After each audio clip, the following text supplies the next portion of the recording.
राधे राधे। जय श्रीमन नारायण। आषाढ़ शुक्ल पक्ष पद्मा अथवा हरिशयनी एकादशी।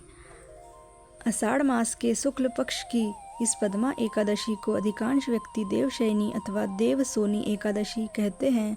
इस दिन से भगवान विष्णु 4 मास के लिए क्षीर सागर में शयन करते हैं। इसी कारण इस एकादशी को हरिशयनी एकादशी कहते हैं।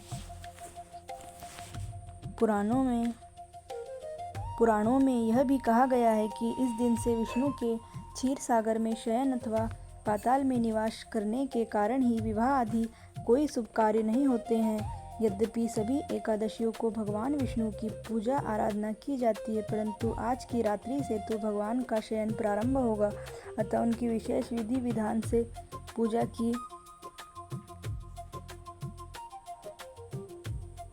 की जाती है।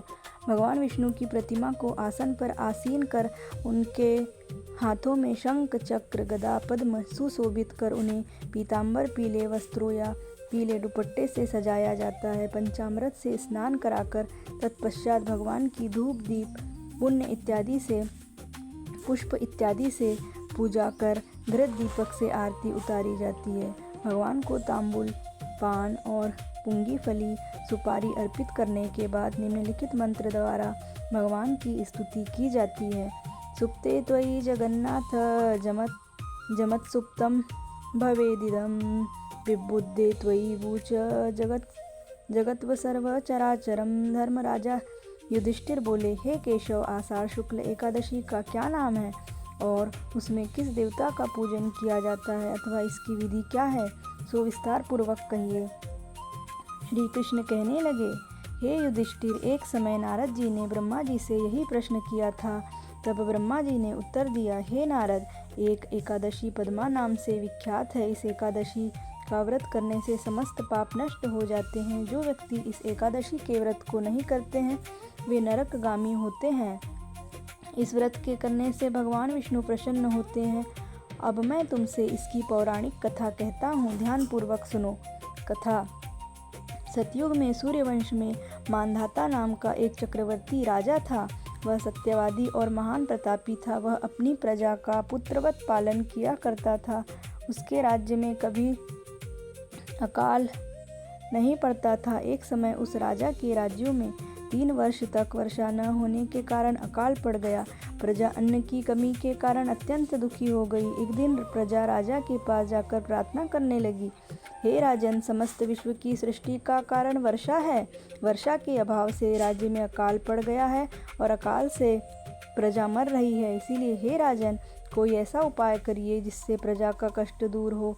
राजा मांधाता कहने लगा, वर्षा न होने से आप लोग अत्यंत दुखी हो रहे हो, अतः मैं आप लोगों के कष्ट को दूर करने का प्रयत्न करता हूँ। ऐसा कहकर राजा कुछ सेना लेकर वन की तरफ चल दिया। वह अनेक ऋषियों के आश्रम में भ्रमण करता हुआ अंत में ब्रह्मा जी के पुत्र अंगिरा ऋषि के आश्रम में पहुंचा। वहां राजा ने घोड़े से उतरकर अंगिरा ऋषि को प्रणाम किया। मुनि ने राजा को आशीर्वाद दिया और कुशल क्षेम पूछकर उससे आश्रम में आने का कारण पूछा। राजा ने हाथ जोड़कर विनीत भाव से कहा कि हे भगवान, सब प्रकार से धर्म पालन करने पर भी मेरे राज्य में अकाल पड़ गया है। इससे प्रजा अत्यंत दुखी है। राजा के पापों के प्रभाव से ही प्रजा को कष्ट मिलता है। ऐसा शास्त्रों में लिखा है। जब मैं धर्मानुसार राज्य करता हूँ तो मेरे राज्य में अकाल क्यों पड़ा है? अतः मुझे इस अकाल का कारण बताएं, साथ ही प्रजा के कष्ट को दूर करने का उपाय भी बताइए। इतनी बात सुनकर ऋषि कहने लगे, राजन, यह सतयुग सब युगों में उत्तम है।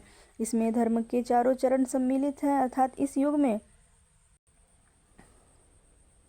सतयुग के केवल ब्राह्मणों को ही वेद पढ़ने और तप का अधिकार है, परंतु आपके राज्य में एक शूद्र तपस्या कर रहा है। इसी दोष के कारण आपके राज्य में वर्षा नहीं हो रही है। यदि आप प्रजा का भला चाहते हैं तो उस शूद्र का वध कर दो। इस पर राजा कहने लगा कि महाराज, मैं उस निरपराध तपस्या करने वाले शूद्र को किस तरह मार सकता हूँ? आप इस दोष से छुटकारा पाने का कोई और उपाय बताइए। तब ऋषि कहने लगे, राजन, यदि तुम अन्य उपाय जानना चाहते हो तो सुनो। आषाढ़ मास के शुक्ल पक्ष की पद्मा नाम की एकादशी का विधि पूर्वक व्रत करो। व्रत के प्रभाव से तुम्हारे राज्य में वर्षा होगी और प्रजा सुख पाएगी, क्योंकि इस एकादशी का व्रत सब सिद्धियों को देने वाला तथा समस्त उपद्रवों को नष्ट करने वाला है। इस एकादशी का व्रत प्रजा सेवक तथा मंत्रियों सहित करो। मुनि के ऐसे वचन सुनकर राजा अपने नगर को वापस आया और उसने विधि पूर्वक पद्मा एकादशी का व्रत किया। उस व्रत के प्रभाव से राज्य में वर्षा हुई और प्रजा को सुख पहुंचा। अतः इस मास की एकादशी का व्रत मनुष्यों को करना चाहिए। इसकी कथा को पढ़ने और सुनने से मनुष्य के समस्त पाप नष्ट हो जाते हैं। फलाहार: इस दिन किशमिश का सागार लेना चाहिए। व्रत में किशमिश, फल, दूध, मिठाई आदि लिए जा सकते हैं। बोलो श्री लक्ष्मी नारायण भगवान।